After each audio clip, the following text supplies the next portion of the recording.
start the game.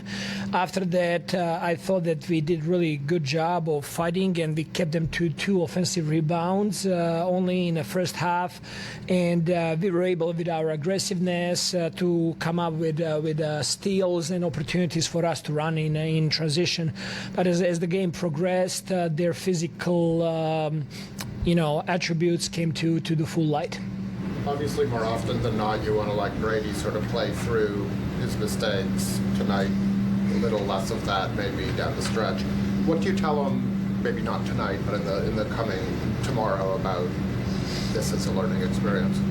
I think the biggest thing with his learning experience here is learning how to play to start, first of all, because he's been starting for like a couple of games now.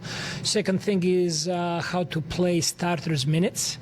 And that was, he played a game with 39 minutes, then 36 minutes. He had a couple of games in a row. So to a certain degree, I expected a dip at some point. And unfortunately, it was that night today. He did not have that extra juice that he usually brings. And it was a tough night. But sometimes, yes, playing through mistakes, but sometimes, he needs to understand, I can't do this. And there is a fine line. Sometimes learning is on the bench as well. You went with Jemias in that spot where we've seen Javon and Jalen a bit recently. Why did you go with him there, and what did you think of what you got from him tonight? He just signed on a second 10-day with us. He's a young, talented player that we wanted to take a look at him because he just joined our organization. We don't know a lot about him, and what I did like is that scrappiness and defensive effort that he was giving us. He was able to score to make 2 threes in the first half as well. He had 7 points at the halftime. I just like that his own ball defense and aggressiveness that he brought to the team today. You mentioned that physicality early. You guys have had injuries to the front court. It seems like this game just kind of like Sisyphus pushing the boulder up the hill. How do you keep motivating guys to guard up positions repeatedly night after night like this? To be honest with you, I don't have any problem with that because this group shows up to work every single day. Every practice, every shoot around, they bring their best and they're focused and they're asking questions and they're really trying to improve. And that's my mindset as well. All we can do is control our work and what we put in. And as I said, I thought that we did some really good stuff tonight. We just could not put it enough minutes of that good basketball to win a basketball game. But all this experience is going to give us a lot of benefits in the future. How beneficial is it to play the same team again, but this time obviously in their home court, but pointing out the footage from tonight? Yeah, it is very, very good. We just talked about it in the locker room. It's going to be great for us to learn from what we did in this game, what we can improve, what are the potential adjustments. We can kind of look at it as a mini playoff series, playing the same opponent twice in 48 hours. So.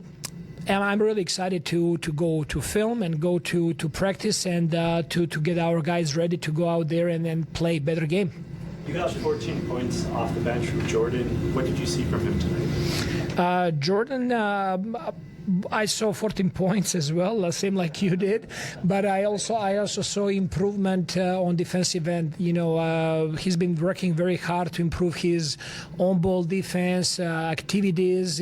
Staying in the stand, staying in front of the defense there. But there is next layer to it. I'm greedy. I always want more and always want better from all the players. And I believe that he's a player that can give us even more. You got a lot of guys in different roles. Grady in starting minutes, Ochai's a starting power forward, Kelly's playing starter center minutes. How do you evaluate them in their different spots? Doug, sounds like you want some minutes as well. It sounds like you want to play. You're the defibrillator. It's really goals that we lay down to all those guys, expectations, and then evaluating in that regard. We're learning about them, but at the same time, there is a game plan. There is individual player development plan for each of those guys, and really trying to see how they're doing in those goals. And I never like to go game by game and just make conclusions based on that. I like to give players multiple games and opportunities so we can really take a good look at them. Are there any specifics in terms of next steps, next goals for Grady as he kind of progresses, gets more opportunity here? I mean, I think what he's going through now is invaluable. You know, starter minutes, playing heavy minutes. You know, he looks tired, but he needs to learn how to play through that. You know, he played more games this season than he played previous 5 years of his life.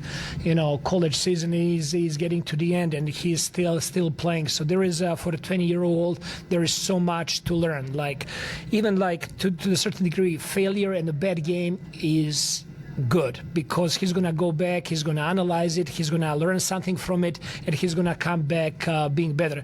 So to answer your question, I think it's just like taking one day at a time approach, and you know, taking a lot of lessons on defensive end and on the offensive end, what he can do better. Early on in the season, one of the first things you talked about with Brady was working on footwork and the stuff up top to get up court over the top of screens. How have you noticed the progression in his ability to kind of like navigate the physicality off ball at the NBA level? That's a very good memory you have, remembering what we talked about at the start of the season about Grady. I see a lot of improvement there. You know, even in season, he was able to gain a little bit of weight, muscle weight, good weight. He's moving better. He's learning moving patterns on defensive end. He's able to catch up, not just because of his foot speed, but also because he's doing the right thing there. And the same thing applies on offense. He is already working on some stuff that they're going to try to unleash this summer league offensively and defensively, but it just takes time and takes a lot of work and takes a lot of progression in his work. Thank you very much. Thank you, guys.